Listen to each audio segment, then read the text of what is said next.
Denver Forum is delighted to have the presence of C-SPAN with us today. C-SPAN is that extraordinary public service made possible by America's cable television companies. And it's one of the real dynamics in the corporate life of our country and provides an invaluable public service, and we're delighted they're here. In my lifetime in government and politics, which now reaches back 30 years, I've had the good fortune to meet and to know some of the most interesting and thoughtful men and women of our time. Men and women who have greatly enhanced the public dialogue, who have caused us to think about ideas and policies and programs that require our best attention and really our best minds. It's a difficult time in this nation, and we need men and women who will make us think about where we're going as we near the 21st century. In my experience, no one has done that better. No one has done that more intelligently. And no one has done it with a higher sense of what ultimately is in America's best interest than the man who represented the state so ably in the United States Senate for so long. It's a great pleasure to welcome him back to the Denver Forum, and I ask that you join with me in giving a special welcome to the former United States Senator from the great state of Colorado, the Honorable Gary Hart.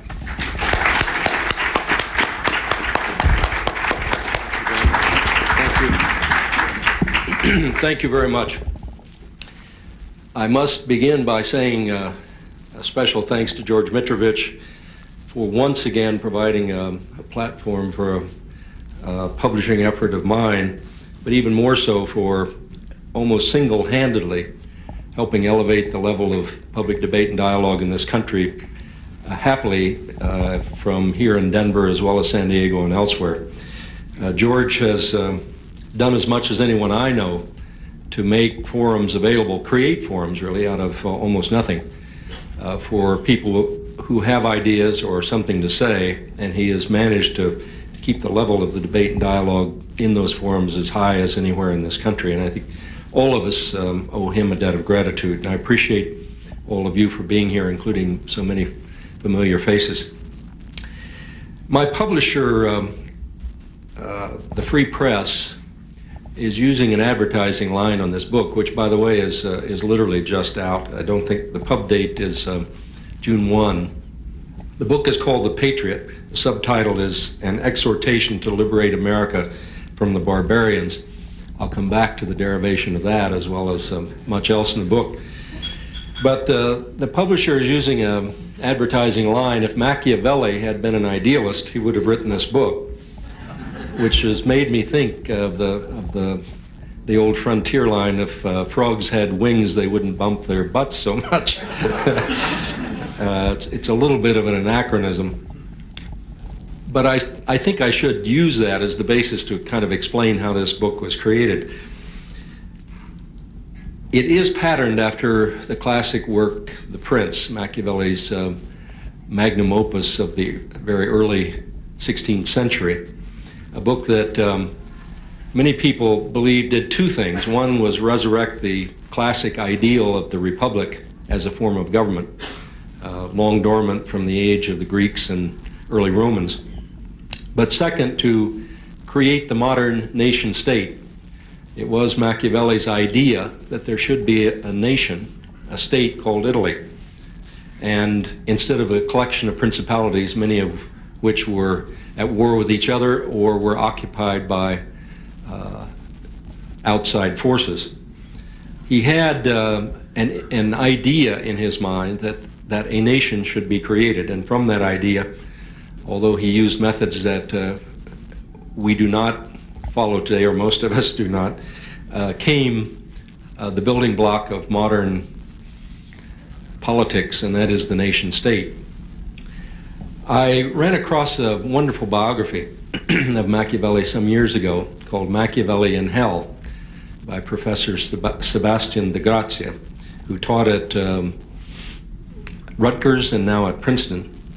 And I was so taken with this book, which discussed a human being, a person, much, much different from the popularized version of Machiavelli that we use to designate the cynical, the manipulative, and the worst of politics.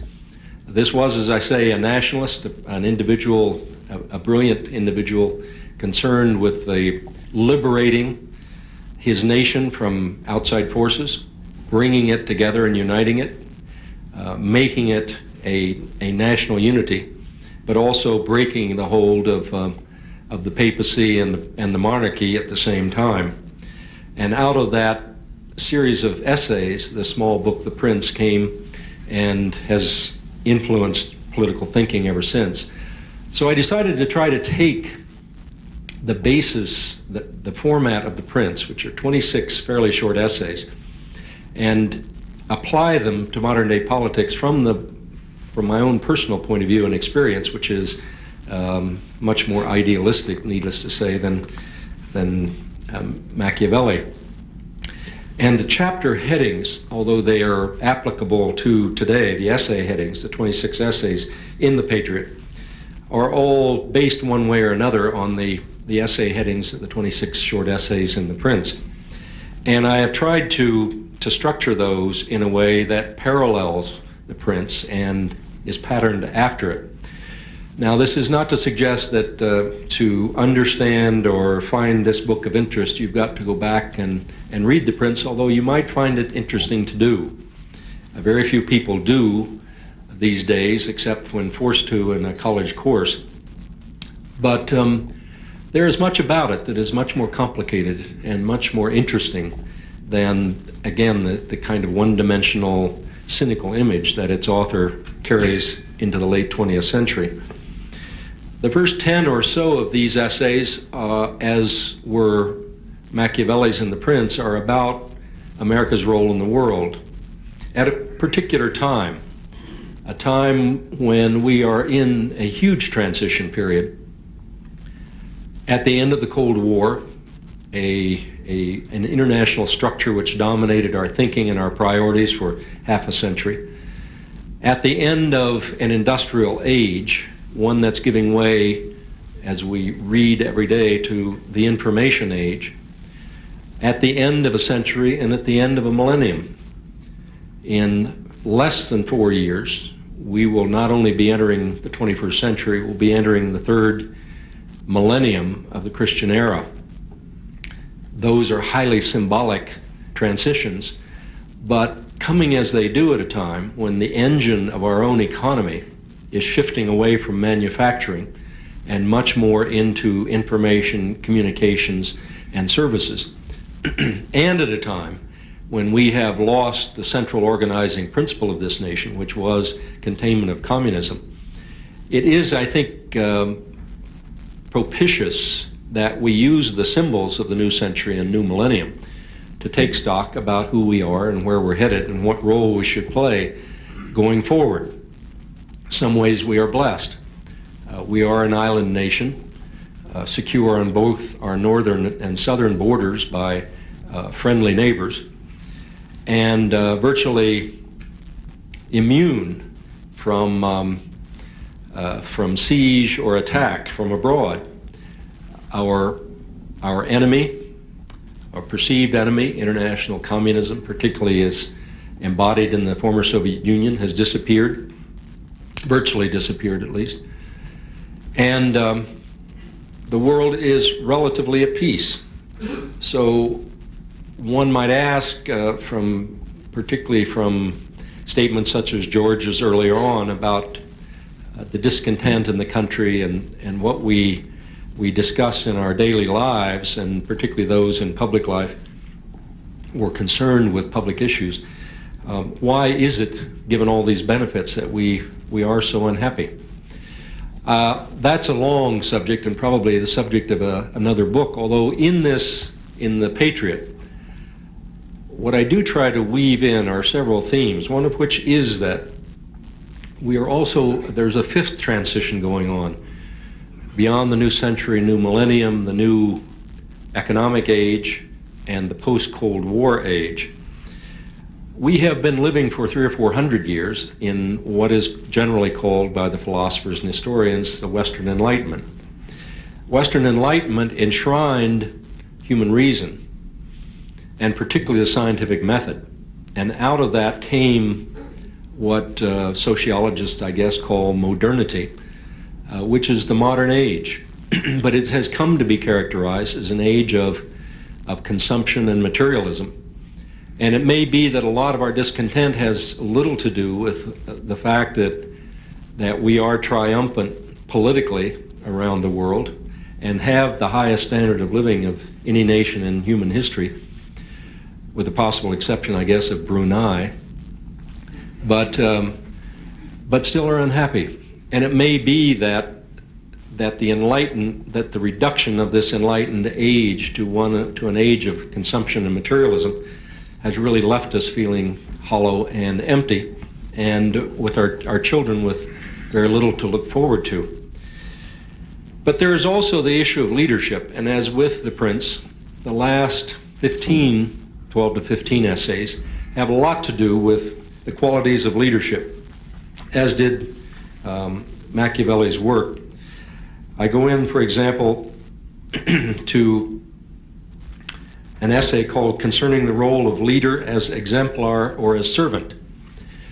And I talk about the fact that we want, on the one hand, our leaders to be icons or heroes, and have wanted them to be so throughout the history of this nation, I suppose throughout the history of the human race.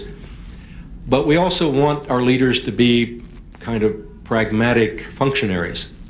I use the image of the street sweep. Nothing wrong with being a street sweep, but it is, in fact, a person who performs a service. And I point out that it's awfully hard to be both, but that's kind of what we want. We want an icon or a hero. We also want someone to fix the potholes and the street lamps, including the President of the United States. Well, it is that paradox in the American character that is woven also throughout this book. There is a great book I would like to recommend to all of you, and I cite in here, by a professor called Michael Kamen, called People of Paradox. I think it won the Pulitzer Prize in about 1972 or 75 perhaps.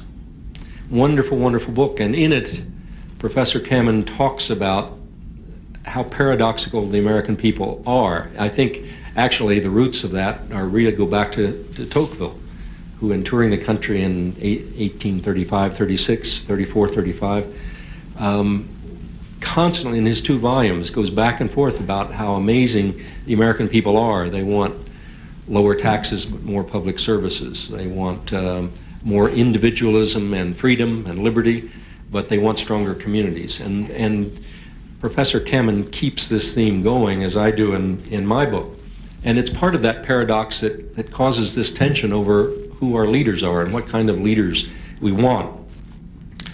I have an essay called Concerning the Integrity of Leaders. Integrity obviously is critical in a democracy. In the opening of this book, I have a letter really directing these essays to an unnamed future leader, younger leader, who is about to step or has stepped onto the national stage. It's not necessarily designated as any particular individual, man or woman.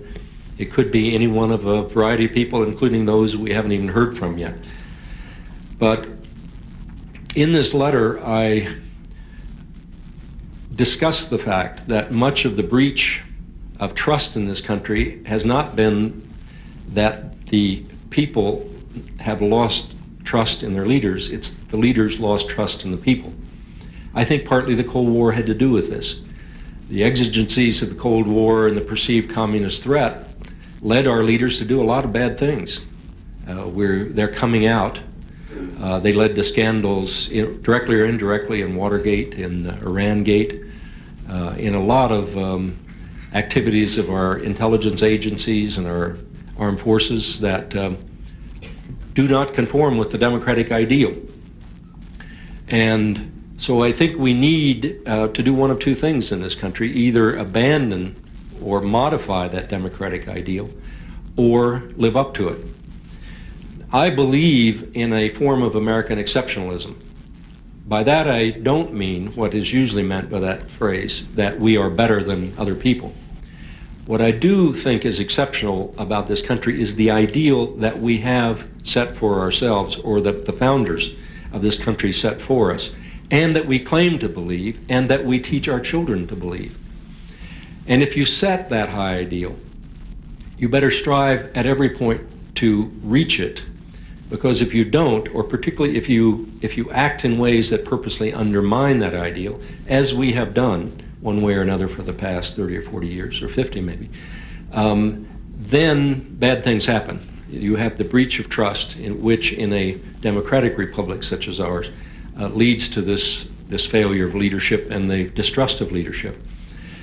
For whatever reason, previous presidents and national leaders didn't trust the people. They didn't trust us or them with the facts of Vietnam. They didn't trust us directly or through our representatives in Congress to discuss Irangate. Sometimes they didn't because they were breaking the law to do what they wanted to do.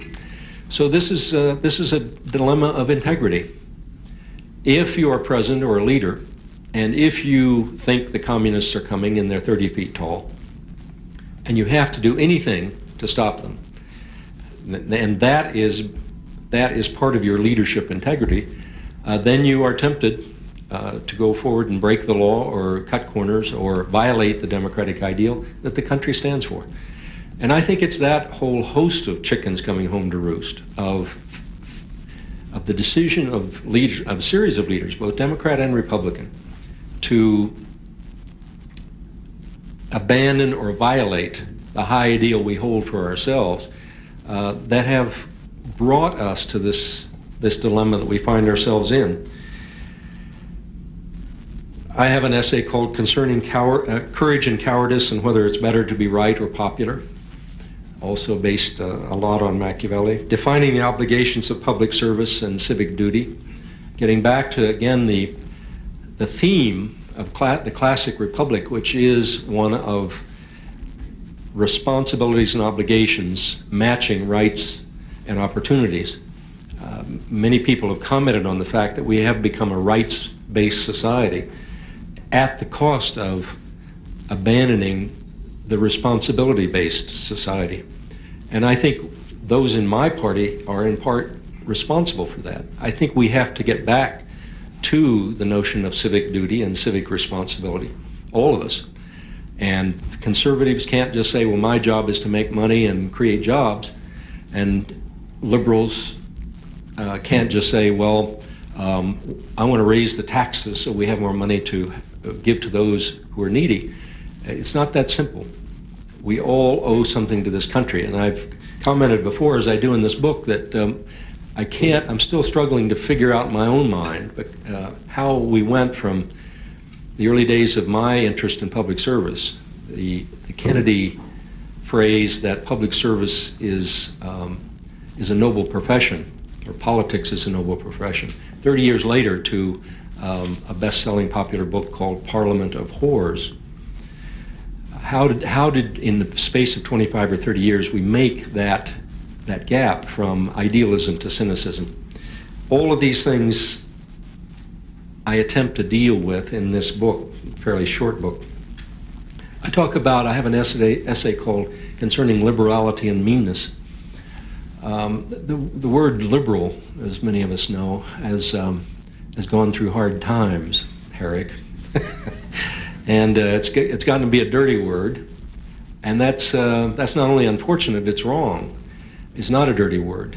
Liberality means a lot of things. It doesn't mean just taking from the rich and giving to the poor, or redistribution of income. It's a state of mind. It's an outlook on life. It's a tolerance. It is an openness, particularly to new ideas and new methods. It is a great word, and it shouldn't be diminished and reduced and used as a whip to drive liberal people into a small pen and then trounce on them. This has always been, at its best, a liberal nation in the best sense of the word. And so this essay is about, and I think, by the way, part of the problem has been liberals themselves. So the tagline of that essay is, we now must liberate liberalism from the liberals. I talk about the personal assistance of leaders and how you can tell a lot about a leader from their personal assistance, again, based on Machiavelli. I have an essay called How Sycophants Should Be Avoided. That is to say, there is a great temptation, the higher up the political ladder you go, to be surrounded by sycophants or flatterers, and how dangerous that is. I know a bit about that, not a lot, but I can imagine what it's like once one gets in or near the White House. It must be terrible. And the leader must be able to shove those people away and get rid of them, because they're not looking out after his or her interests. Finally, the last two essays, perhaps the most important: What Fortune Can Affect in Human Affairs and How to Withstand Her. This is purely Machiavelli. The pronoun is not a gender one. Fortune is circumstance. Fortune is what life brings to us. And what I talk about in that essay is that we can either be dominated by fortune. Again, this is a very Machiavellian theme, if you will. Or we can conquer fortune. We individually, we political leaders, or we as a nation. And in Machiavelli's terms, it's very interesting how he did this. He juxtaposes fortune, which he capitalized usually, as a kind of real embodiment of the forces, usually negative forces, that circumstance delivers to us, versus virtue, or virtue. And virtue are the leadership qualities that real leaders have, men or women. Courage. In his case, obviously, he would say the determination and will to use devices like mystery, authority, and fear to intimidate, deceit, and on. Doesn't work today. Meaning from a pragmatic point of view, it wouldn't work today. But from an idealistic point of view, it can. I suggest that instead of mystery, authority, and fear, that the leader has to have genius, charisma, and hope. Genius in the sense not of IQ, but of an ability to uncannily sometimes to see farther ahead than anyone else where we're going, and be willing and have the courage to say we're on the wrong track, even to supporters and people in one's own party. Charisma not in the superficial sense, but the kind of attractiveness that comes to the leader who does have the genius to see far enough ahead. And then in addition to that, the sense of optimism and hope that are required of a leader in a democracy. Not false, but the sense that whatever the obstacles are, sometimes war, sometimes depression, sometimes hunger, poverty, or whatever, we can overcome them. Finally, the exhortation to liberate America from the barbarians. This is kind of a rant. If you know, there are now lots of books. This book, by the way, I don't know whether it won't get on the bestseller list because it's not written that way. A lot of books on the bestseller list are rants. This is where you just sort of take the gloves off and go after anybody you don't like. Well, I talked about the modern day barbarians in America, and they are not, in my judgment, whom you might expect. They are not immigrants. They are not the militias, although they're kind of the products of the barbarians. Most barbarians in America in the late 20th century wear pinstripe suits and Gucci loafers. Many of them are in the halls of Congress, either elected officials or lobbyists. Many are office holders who don't deserve to be office holders and don't merit the support that the voters have given them. They are quite often the people who chat to us on Sunday morning television programs and tell us what we ought to think and who we ought to support. They are people who superficialize the whole debate in this country over our future, what's important. They try to make celebrities out of our political leaders and thereby destroy them. The list of barbarians go on, and the exhortation is to the patriot, to the new leader, to liberate this country from those barbarians. That may be the biggest challenge of all, because it really does require us to adopt a different set of social values.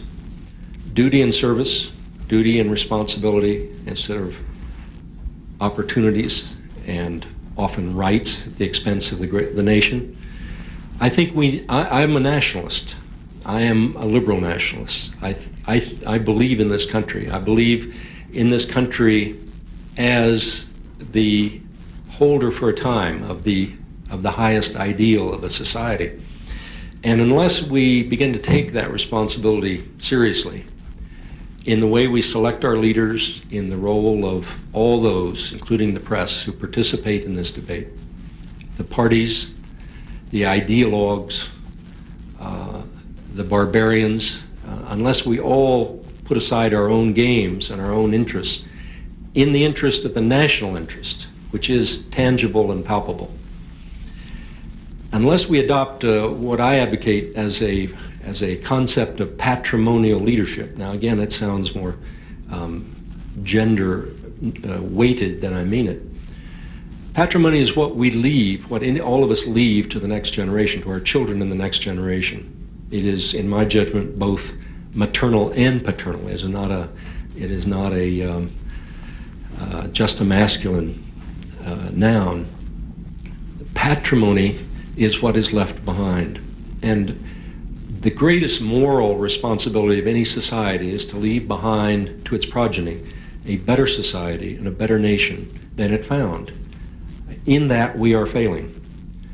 And unless we reverse our priorities away from consumption and materialism and immediate gratification and rights and opportunities, and put back a sense of civic duty and responsibility and demand more of our leaders of both political parties, I don't think we'll achieve that.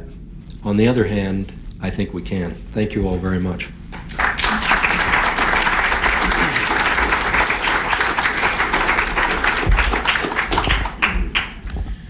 Thank you, Senator Hart. The first question, there have obviously been transition periods in your own thinking. What would you define as the most significant at this time in your life?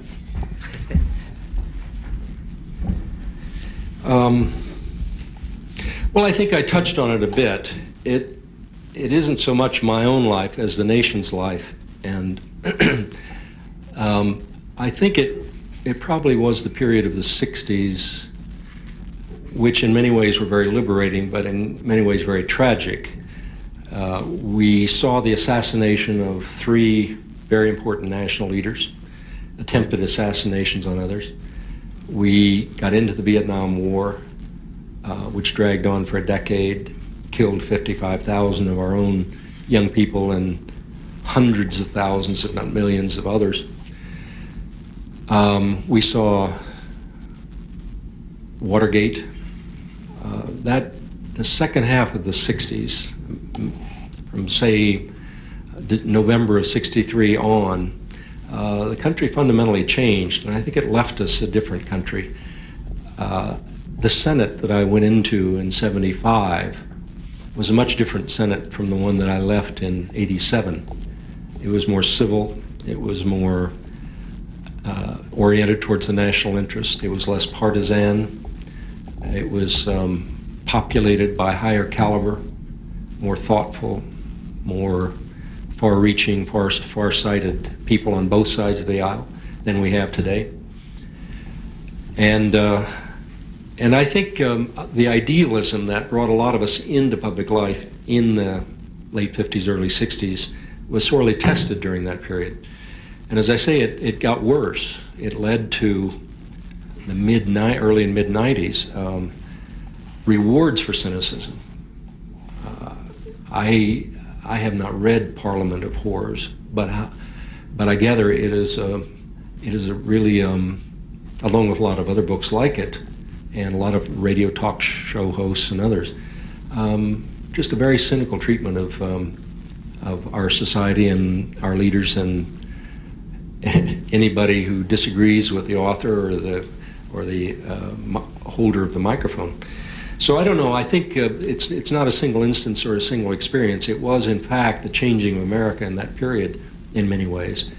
So you could say we grew up. You could say that we saw a much more real world that our allies in Europe had seen, and in Asia for centuries and longer. But I think a lot went out of this country during that period, and it was, as I say, I think partly driven not only by the vicissitudes of assassinations and so on, but by leaders who abandoned trust in the people. It's not irredeemable. The next question, Senator, since you served with Bob Dole, have you a special evaluation of your own on his decision to go to the White House or to go home? I did serve with Senator Dole for 12 years. Actually got on quite well. Partly because I can't remember ever being the victim of his tongue, which is something I think most people would remember. He can be a very angry man, can be very, I wouldn't say vicious, although there have been times in previous campaigns where he's really let go over the border, I think, of propriety. He's behaving himself a lot better now. He's a very curious, complex man. I think we're seeing a side of him, not just the side that talks about the war injury and so on, but a very emotional side. He is, I think, part of the facade of toughness and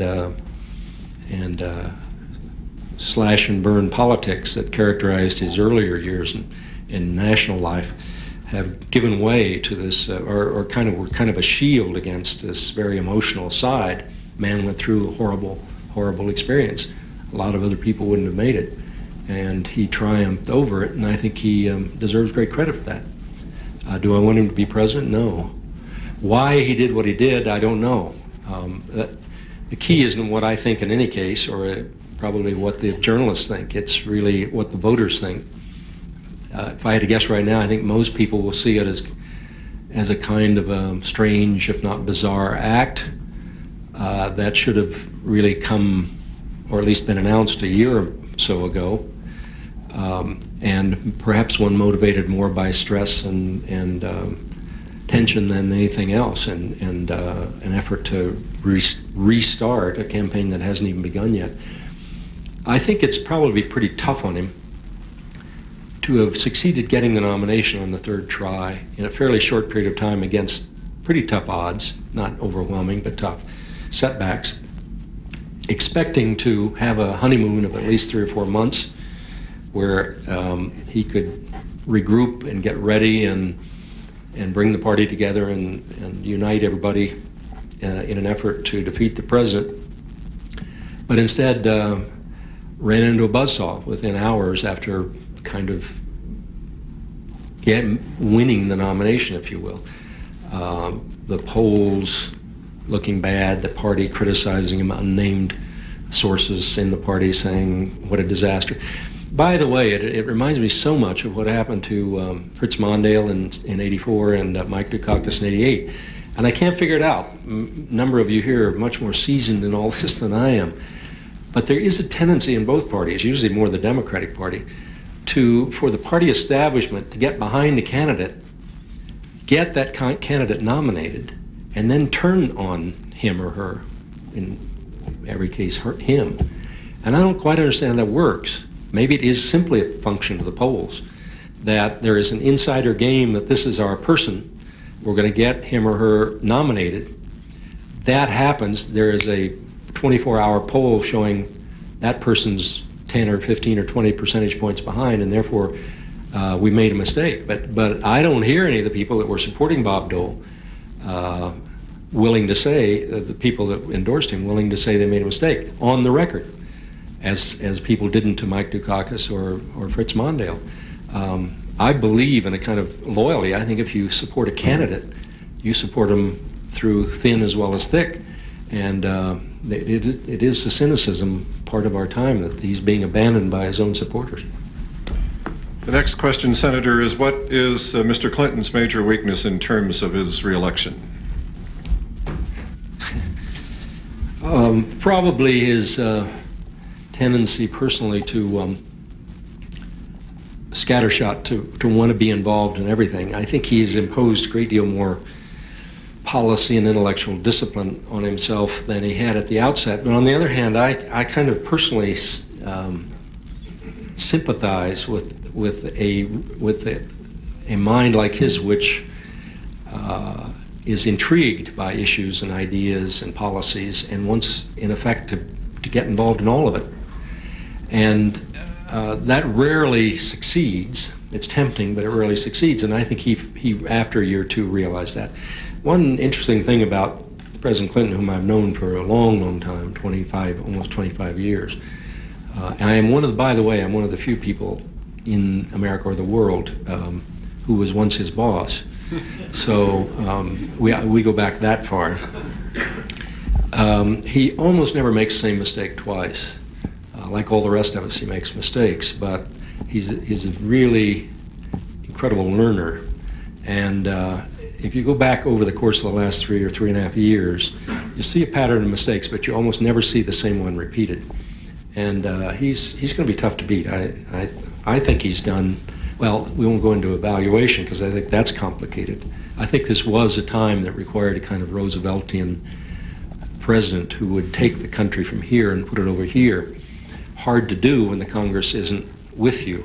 Very hard to do. But if you go to the American people, I think they'd be willing to listen to a very, very powerful transition message. But anyway, I think he will be elected, and I hope so. We have two last questions. Shouldn't Congress focus on more important things than the 4.3% gas tax? Yes. The senator said yes. What should be done to regain the public's confidence in government, since that, I think, goes to the core of your book? Yeah. I'm tempted to say read the book, but... well, let me just say a word about the gas tax. I am one of, I think, 11 senators who voted for a 10-cent gas tax increase in 77 or 8. Jimmy Carter came up with a 10-cent tax increase in gasoline. It was folly politically to vote for it, and particularly in the West. I mean, it was one of those situations where people said, if you do that, that will defeat you. Well, it didn't. I campaigned for president in New England on a embargo, on a reduction of imported oil, and that's a region of the country that lives on home heating oil imported largely from abroad. And I won, I think, every New England primary and caucus. So I think you can go against the tide on some of these issues.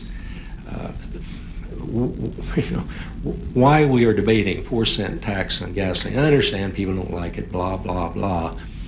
But it's ridiculous. It is ridiculous. We have the cheapest gasoline in the world, and we're subsidizing waste. And I don't like taxes per se any better than anybody else, but we could stand a lot more taxes on energy than we have, in the interest of preventing our sons and daughters from losing their lives in wars in the Persian Gulf. Now, I challenge anybody here to prove to me that the Gulf War wasn't about oil. So think about it that way. How much tax on gasoline are you willing to pay to reduce consumption sufficiently that we don't have to go to war for somebody else's oil? Don't get me started. What was the question? I have one more. Oh, how to... We have to... I don't know whether individuals, I've thought a lot about this. I think if you go through a rough patch, as an individual, a family, a society, and bad things happen to you, assassinations in the case of the society, all the things. If you look at the record of the last 20 years in this country, it's not been a pretty picture. We're still living very well. We won the Cold War, all of that, but we've had a lot of bad things happen. Can you ever get back, not to a stage of innocence, but a stage of idealism, practical idealism? I don't think that's an oxymoron. And it's a question I've asked myself a lot. I try, and I think in some ways I think I may be the last surviving idealist in America in a way. The book reflects that.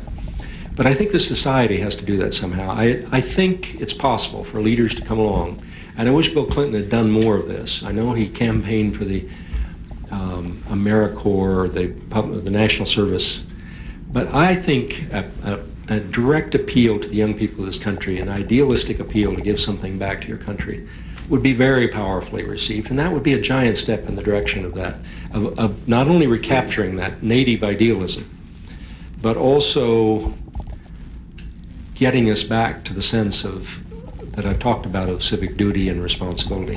Thank you all very much. George.